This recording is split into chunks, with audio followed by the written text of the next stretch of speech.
Academy of research and चॅरिटीज या संस्थेतर्फे आज या कणकुटे ताईंना आधार मिळावा.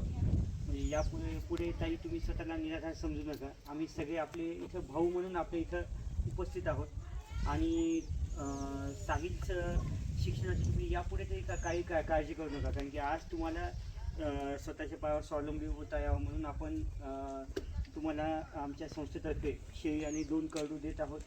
तर त्यामुळे भविष्यातसुद्धा तुम्ही त्याच्या शिक्षणाबद्दल काळजी करू नका. भविष्यात आमच्याकडे जे काही शक्य होईल नक्कीच त्याची शैक्षणिक जबाबदारी स्वीकारून आम्ही प्रयत्न करू. आपण ही या शेळीचा चांगला सांभाळ करावा, तिला वाढवावं.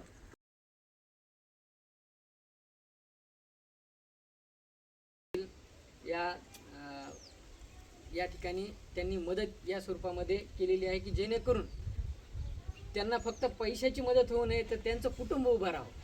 कुटुंब उभं राहणं ही अतिशय महत्त्वाची गोष्ट आहे आणि त्या भूमिकेतून त्यांनी या ठिकाणी या कुटुंबाला या ठिकाणी शेळीची मदत केली आहे, जेणेकरून हे कुटुंब त्याच्या पायावर उभं राहील. आणि फक्त आजच नाही, फक्त तात्पुरता विचार न करता त्यांनी या शेळीच्या स्वरूपातून एक व्यवसाय त्यांच्या उभा राहावा आणि त्या व्यवसायाच्या माध्यमातून त्यांचं कुटुंब चालावं या भूमिकेतून त्यांनी या ठिकाणी सगळ्या हाताने मदत केली आहे.